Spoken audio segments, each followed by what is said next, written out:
So let's go ahead and get started. My presentation from printer to Pwnd, leveraging multifunction printers during penetration testing. A little bit about myself. My name's Daryl Hyland. I also go by the handle Pwnd X. I live in the Dayton, Ohio area. I've been in IT for about 18 years, 10 of those in security, and 3 of those as a pen tester. I'm a member of the Foos of the Nest team. You guys are pretty sad. Okay, this is my 3rd time speaking at DEFCON, and this is always fun. I always have a ball being here. So let's go ahead and get started. I do have a guy showing up with a 50-foot, because I don't know if anyone's seen me speak before, but tethering me on a 5-foot rope can be dangerous. The agenda for today's presentation is multifunction printer features. We're going to quickly go over some of the features and functions you typically see in multifunction printers that we want to attack or steal information from. Second, we have a single one slide on multifunction printer security. From there, we're going to go to attacking multifunction printer devices and leveraging those attacks during penetration testing. And at the end, we'll go ahead and conclude with development of an automated harvesting tool.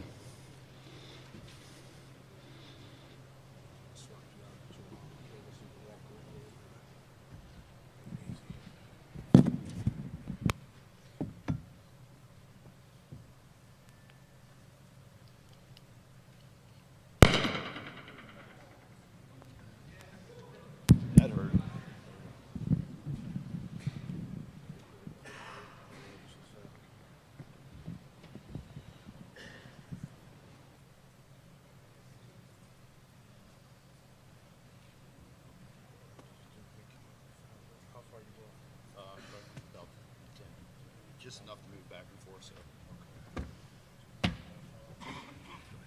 Okay. Yeah, that's good. That's good. Yeah.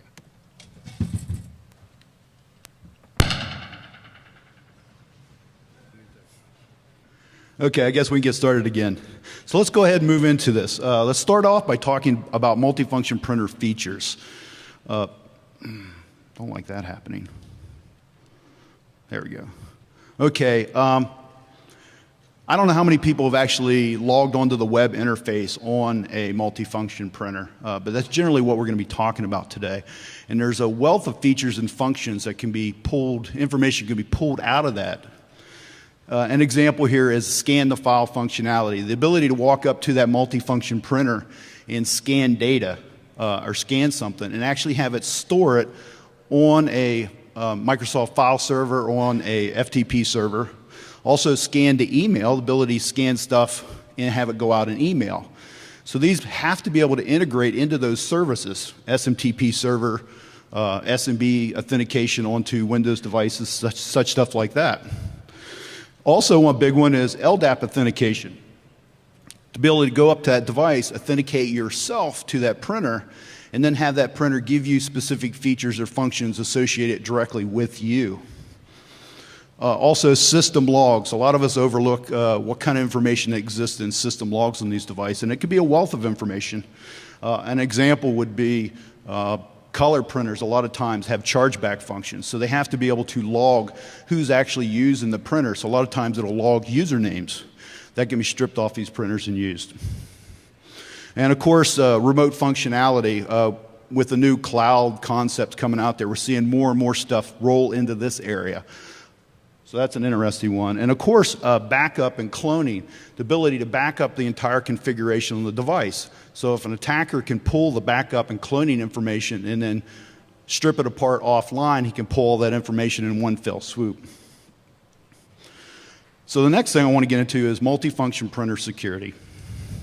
So we have one slide, 4 steps to security failure on a multifunction device. Pretty straightforward. What do? We roll these things in, we power them up.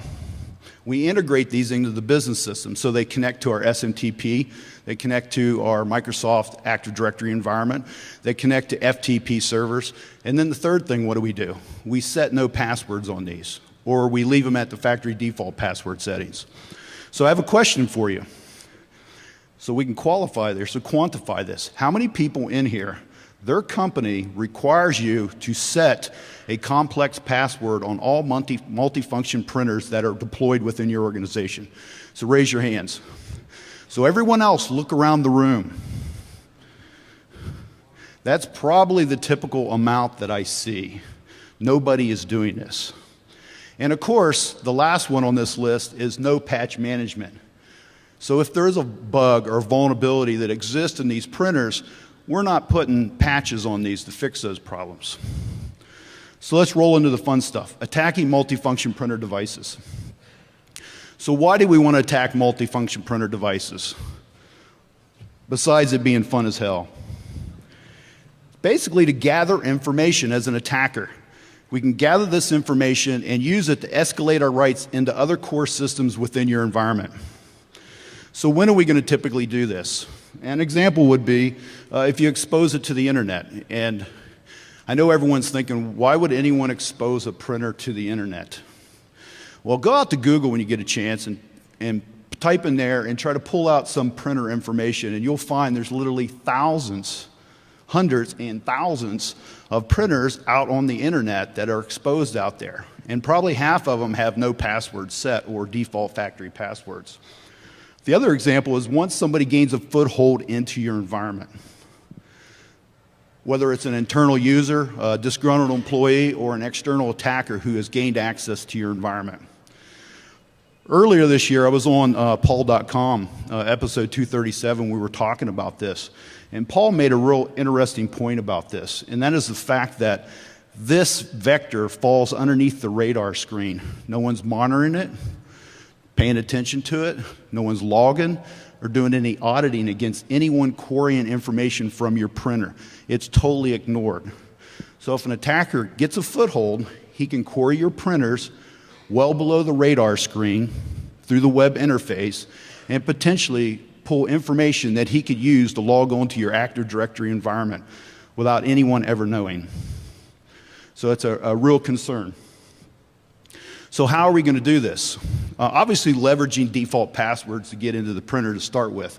We've seen all the hands that were raised, so we know that no one's changing these passwords.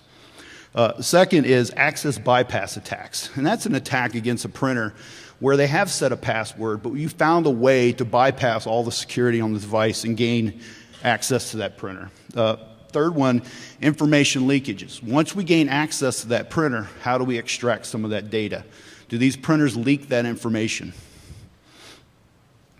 Fourth one on there, forceful browsing. If you know what the URL you want to get access to, forget about the password you need to get to it with. You just enter that URL and the printer gives you access. And of course, backup and cloning functions, the ability to pull all those backups or clones offline and pull the information out of those. And the last one on here is a passback attack. Typically to be able to trick that printer into sending the information to you. We're going to go into some detail in that toward the end of this presentation. So the first one I want to talk about is the bypass attack. This is the ability to bypass the authentication on a device by passing various forms of data in the actual URL. We got two examples we're going to show today, and that's the Toshiba and an HP. So on the Toshiba, if you look at this URL, this would give us access to the scan the file configuration page on that printer. If you enter this URL in, the Toshiba is going to take you or redirect you to a logon page. If you happen to know the default password, which is, no, it's 123456. Okay, so that's the default password. So you know what it is for all the eStudio Toshibas. Okay. Should be easy for you to remember then. Okay, so if they've actually changed the password, how do we get into this device?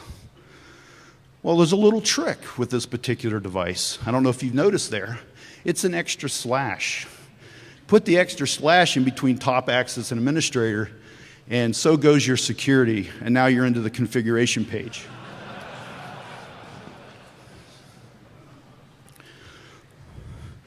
So the second example, and this is an HP OfficeJet device. A lot of you guys probably have these sitting in your home right now. The reason why I mention this is it's a really good example of a bypass attack Plus, as a pen tester, I've been noticing a large number of these showing up on corporate networks.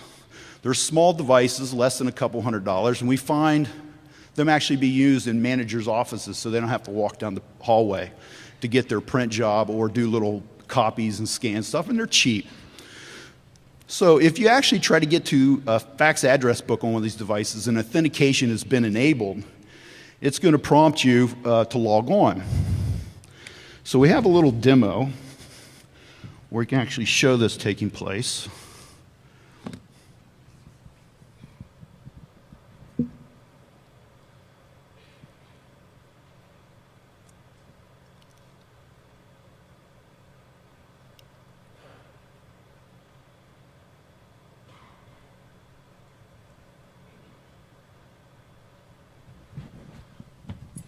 So if we go up to the setting part of this and we click on setting and authentication is required, it's actually going to prompt you for a username and password. And this is my printer, and I actually forgot the password like years ago.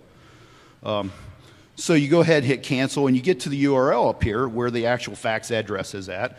And what you do is you actually copy it and you paste it back in there. So we actually have what says page equals fax address book 1.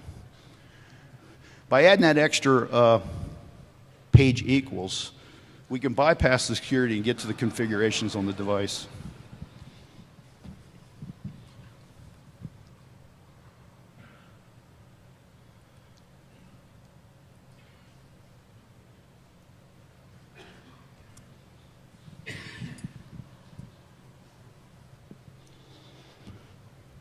So the next area we want to delve into is information leakage. Now that we've gained access to a device because of default passwords or by bypassing the actual security on the device, how can we pull information from this device?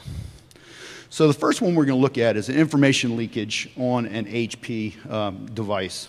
This is a gig I did here, it's probably about 1.5 years ago. Turned out they had actually exposed this printer to the internet. And besides stealing all their faxes off the device, as you notice that the email settings on this points to one of the employees that's taking care of the device's Gmail account. So as an attacker, it would be really nice if you could get the password for their Gmail account, because then you could use it to carry out other attacks against them or social engineering attacks. So when you look down here and you look at the password and you see all those black dots, a lot of us go, oh, our password's protected. Well, that's not always the case, especially when we're dealing with embedded devices like multifunction printers. So the big thing here is if you have Firefox, you can right-click on that field and go Show Properties. If we expand that up, we see that it is basically a plain text password in there. So the next device we move on to is the Toshiba. So if we know the password, or in the case of Toshiba, bypass the actual password on the device, and we want to go to the SMB settings on this device, the Samba settings, and take a close look at what we have up there. I mean, really close look. We have it set up to log on to the domain, and guess what the logon name is? Administrator. So wouldn't it be sweet if we right-clicked on that and we got the password? Pretty much game over at that point. And remember, this is all underneath the radar screen. No one ever knows. You're not generating any noise. You're just logging on with a web browser to a printer, right-clicking and viewing the source. And now this device has given up your domain admin password. So the next one I want to move on to is forceful browsing attacks. Basically, with a forceful browsing attack, it's the concept of if you know the URL that you want to get to, in spite of the security of the device, you just type in the URL and you go to it. One of the things I've noticed over many years of looking at embedded devices and multifunction printers is a lot of times they will properly handle security on file extensions that are standard, like .cgi, .htm, .html. But if it's a non-standard type file extension, on a lot of printers and a lot of embedded devices, you can actually just query for that and it'll give it to you without any requirement for authentication.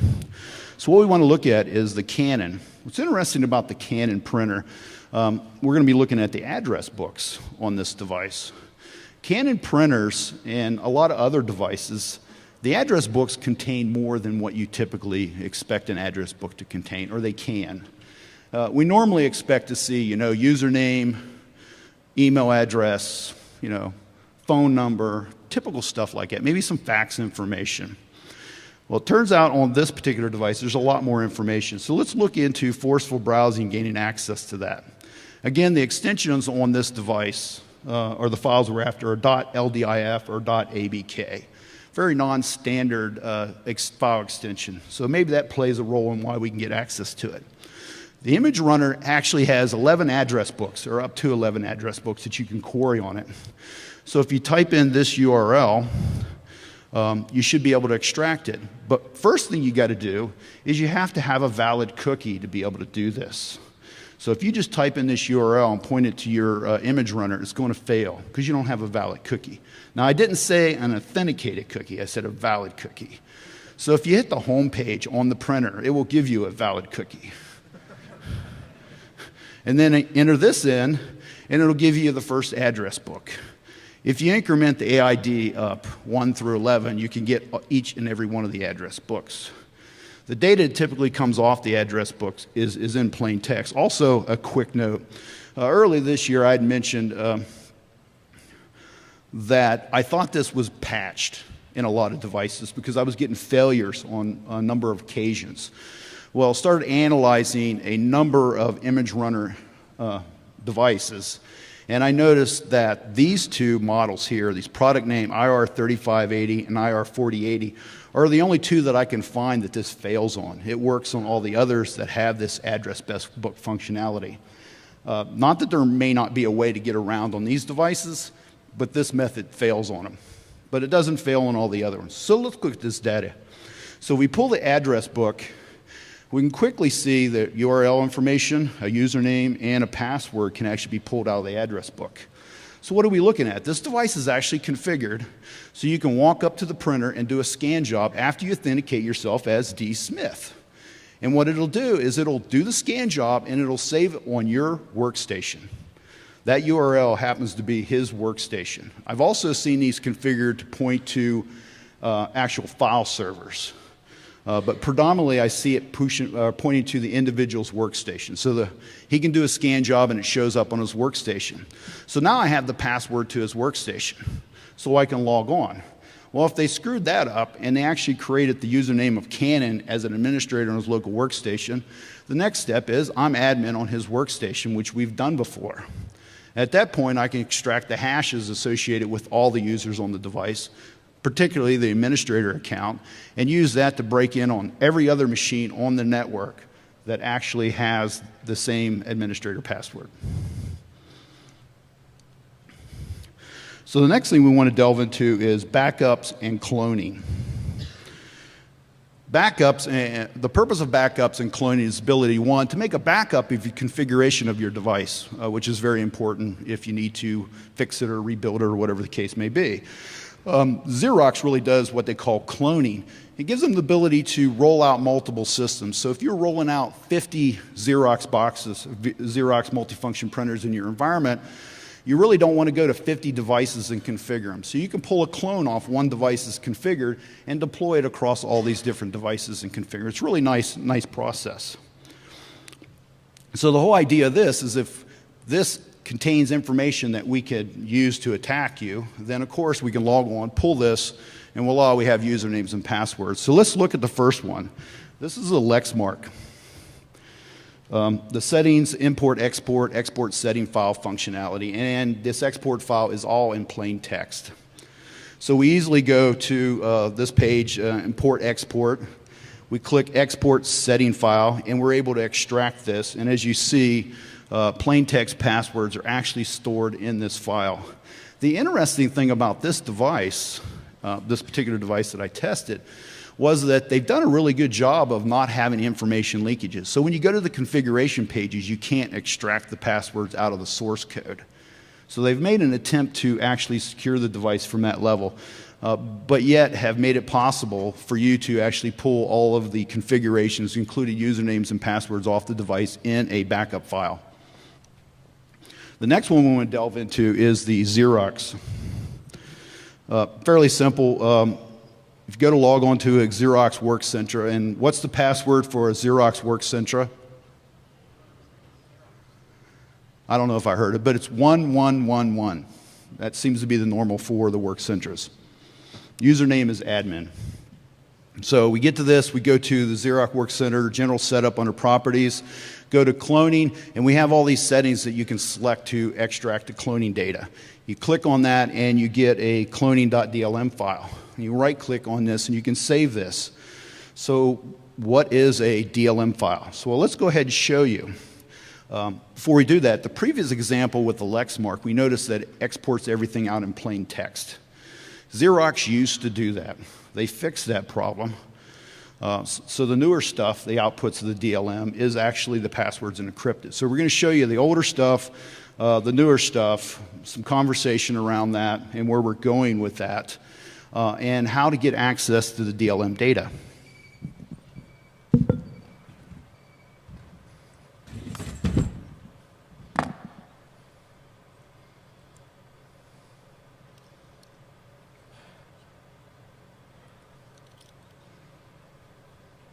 Everyone see that good? Everyone see that?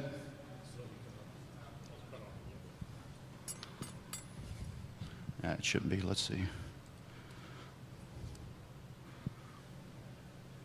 I can't control that.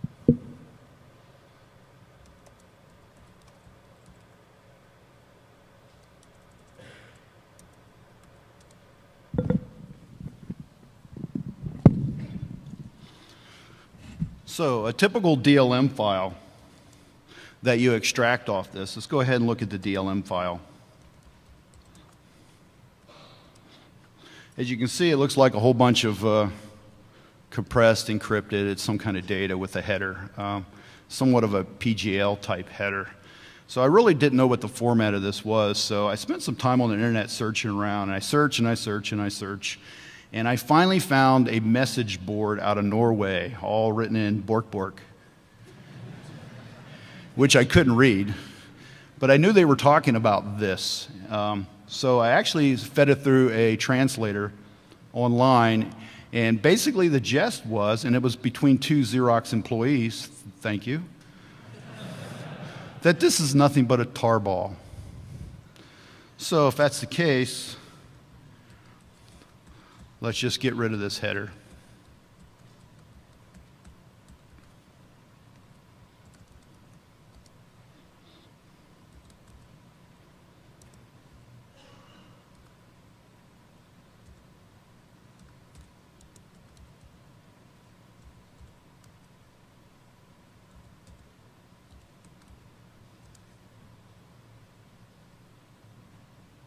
Maybe I need to. Oh, need how to spell DLM. There we go. Okay, they were able to extract it. So it was a tarball. The item of interest in this particular extract is under data.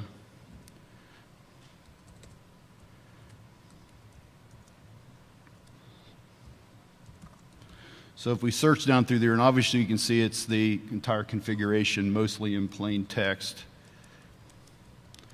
Go down through here, looking at all the passwords. There's one, and there's one down here. So we instantly find that the LDAP password is like milk dud. So we're able to extract the data. Now this is what they were doing several years ago. They've actually fixed this, which is a good thing, and that's what this is all about anyway. It's about security, not insecurity. So I like to see companies moving in the right direction. So let's go ahead and look at the other example so we can see what it is.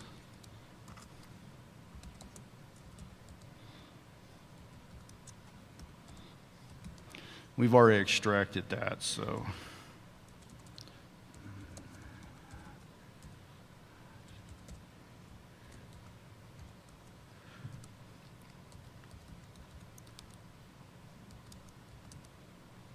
And as you can see, it's some kind of encryption. And I have to admit, the first time I saw this, I thought, oh, it's just an MD5 hash or something like that.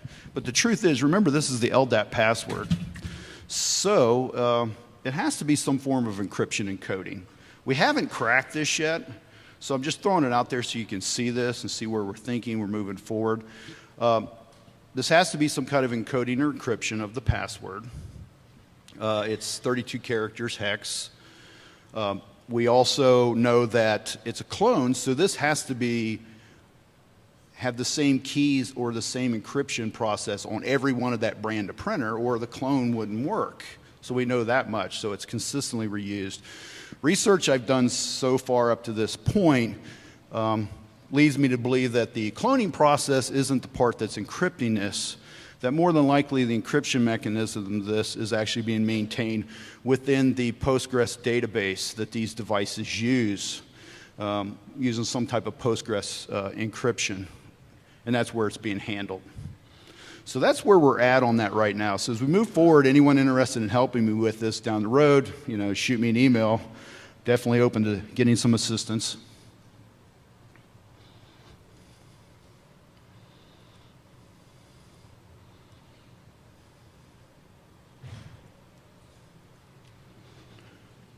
Okay, the next area we want to get into is the passback attack. This is something I've just been working on, I don't know, over the last 4 or 5 months, and it's kind of cool and kind of fun, at least I think it is. So the whole idea of a passback attack is an attack where we trick the multifunction printer into communicating to us, the attacker, versus his configured service, as the example. A number of printers we found have a test function on them. So if you go to the LDAP configurations on certain printers, you can hit a test button and it will test the actual authentication of LDAP to the configured LDAP server. And there are some other services that do this also. So the whole gist of this attack starts out with the attacker hits the test button on the printer authenticates to the LDAP server. The attacker changes the LDAP IP address, hits the test button, the printer nicely authenticates to the attacker, giving us the ability to capture all the authentication data. So let's start with a couple examples. The first one we're not going to get into a whole lot of detail, but the second one we're going to show you a lot of detail. It turns out here on this Sharp printer, if we look at each one of these possible settings on the configuration page, every one of those is passed from client side when you hit the test button. So you have the ability to alter those from the client side versus server side. The Sharp printer has the ability to do this on LDAP and SMTP. And like I said, the attacker can send all of these fields except the password field. The password field's stored on the printer. So if you can tell the printer to test this using what you have stored on the printer as the password, you get the plain text password. These are the 3 fields on the Sharp printer that we want to alter: the server IP address, the auth type. Because remember, it may be configured to do NTLM or Kerberos, but during the test function, you can say, let's just do it in plain text. That way you capture it back. And here is the screen for the Sharp for the SMTP settings also. So the next we want to get into, we're going to show a little more detail, is the actual Ryko printer. And the Ryko printer, very similar to the Sharp printer, easily tricked into doing this. So if we look at the configurations, of course, we have the server IP address, we have the port number, and I reference the port number because if you're attacking this device and they have filters between you and him, that particular port may not make it back to you. So if you can alter that, you can get it to go across any filtering they may have. And of course, the authentication type, as you see we have set there, clear text, digest, or Kerberos.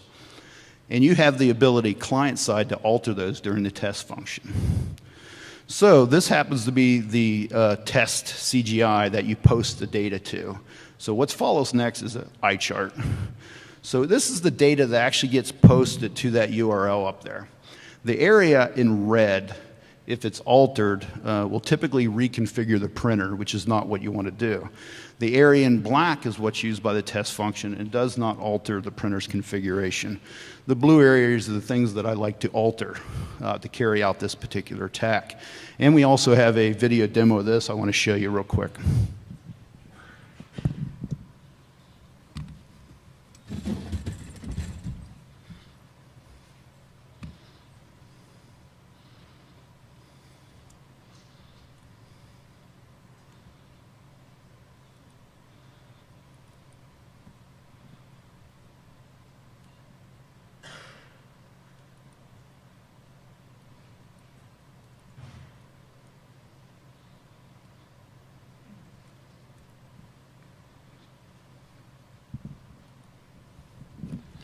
So it's really simple in this. You go up the right-hand corner on the RightCo page and you click Log On. This password's really easy to remember. It's blank.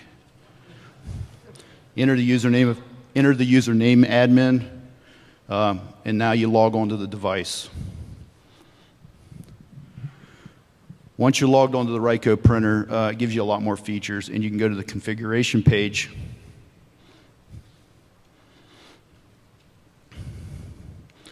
Under the configuration page, you have the default settings, and the one we're interested here is the LDAP settings.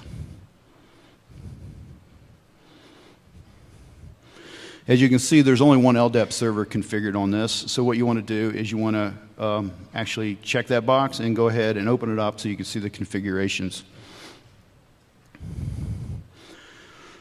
And here we see all the different configurations that are available on this particular device that we want to screw with.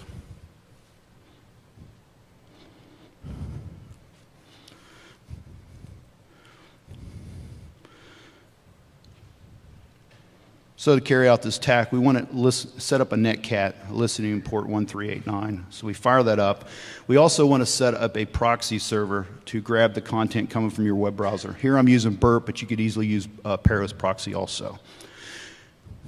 And then we go back to the configurations. We go down to the start for the test function, and we click Start.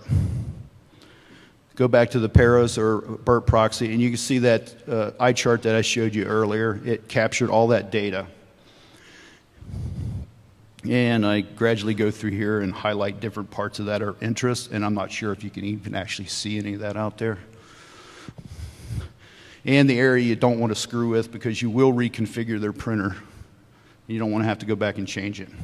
So what we want to do as the attacker, it's fairly simple. We want to change the IP address so it's no longer pointing to the LDAP server. And we want to change the port so it's pointing to us on 1389 so our netcat listener can grab it.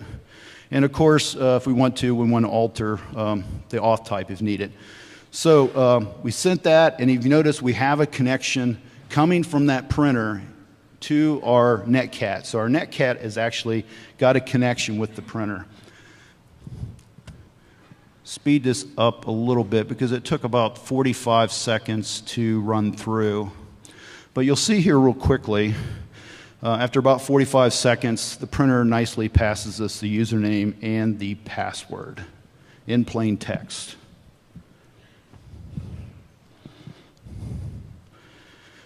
So if you have access to the Sharp or the RightCo printers and they are configured and you want to gather information off of it, and these devices don't have a whole lot of leakage problems other than this one here, you can carry out this passback attack by capturing the data that you send to the test function, telling the printer to, instead of communicating the test function to its actual LDAP server, I want you to communicate back to me, the attacker, and I want you to authenticate to me in plain text, giving me the username and password. Gives you the ability to strip the password off the printer.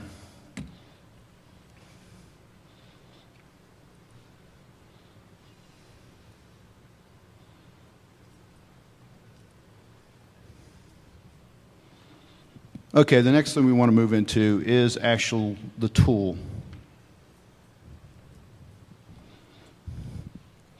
So we started developing this tool a while back, and it's called Pwnd. Pwnd is Latin for plunder, spoils of war, booty, thief. And that's what its purpose is. Its purpose is to go to typically the web interfaces on your multifunction printers using weak passwords, vulnerabilities, and what other methods that we can put together to strip this data that can be used to attack other key systems within your environment. The present version, we actually do have one module that a guy has been working with me on that doesn't use the web interface. It actually uses RSH. It turns out that the RSH on the RightCo printer was an easier method for getting the logs off than going through the web interface. It was easier to parse. It gave it to us in a cleaner fashion. So we go ahead and just pull it that way and then parse the logs that way versus the web interface. So we do have one module that goes outside the web part. The present version is actually written in Perl, version 1.2.beta. We have 17 modules so far, extracting data from 40-plus different printer models: Canon's, HP, Lexmark, Ricoh, Sharp, Toshiba, and Xerox printers. Simple how the tool works. It's made up of 4 pieces. You have the Pwnd.pl, which is a dispatcher. You have individual modules designed to go against certain model types. You feed it a target file list, target list of all the IPs or printers that you want to run this attack against. And you have a data file which does fingerprinting. The data file, this is the structure of the data file. There's 4+ fields in the data file. The first field is nothing more than a sequence number. The second and third field is the method we use for fingerprinting. And the way that works is it pulls, the second field looks at the title page of the multifunction printer. The third field looks at the server type. And that works probably about 85% of the time on fingerprinting in specific models or model series. And then fields 4, 5, 6, and continuing out there, the actual modules that are actually used to launch the attacks with. So generally the tool syntax is Pwnd.pl, the target file, the TCP port you want to go to, whether it's 80, 443, 8080, 8000, and then also the project name, what you want to call the project. So that creates a folder. Project name creates a folder, and the output file is a log file that's generated. So all the data this thing gathers writes it into the project folder, and also the output log file writes what's taking place. And in some of the modules where it extracts specific passwords out, it'll write it into the output log. So this queries the printers in the target list. If a match is found, the data, the device is attacked, the information is pulled, and it's stored in this method here. So where do we see Pwnd going moving forward in the future?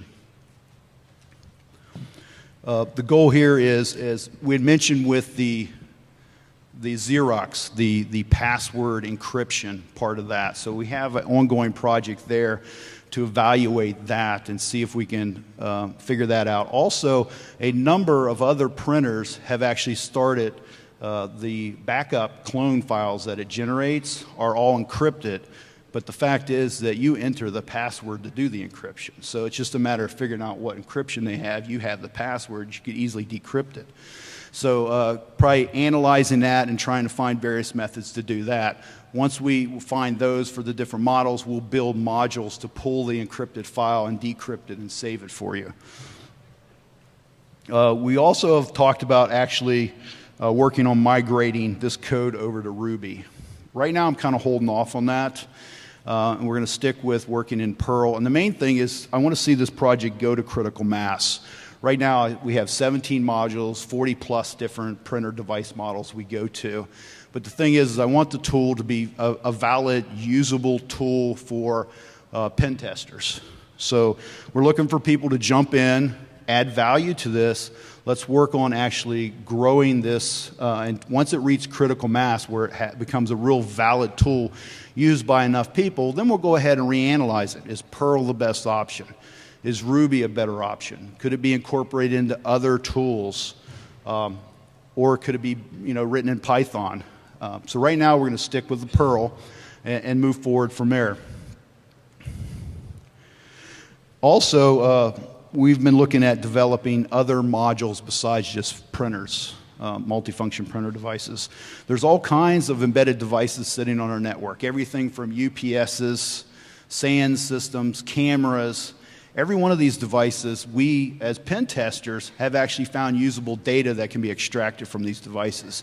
So the goal was to expand this project also to actually include all of those type of devices also. And I plan on releasing probably about a half dozen or more modules that go against network appliances next month when I present this in Bangalore, India.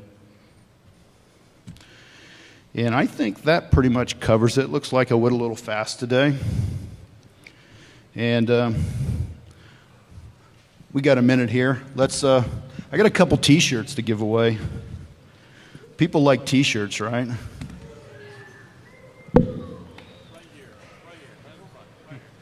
Well, you have to. So we have the Foofus Net t-shirts, and the thing is you have to answer a question. So real quick, it's fairly easy. What's the default password? You have to raise your hand because obviously everyone's going to. What's the default password for most Workcentra printers?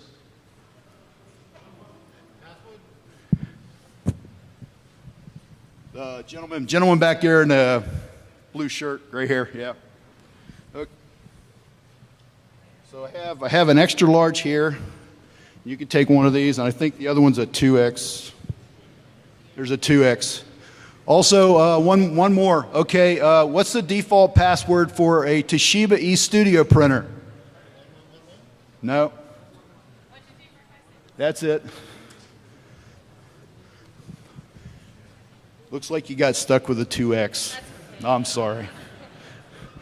So if anyone has any questions, we'll be over in the question and answer room 2. And please come on over and we'll discuss this further, and I hope to hear some input from everybody. Catch you later.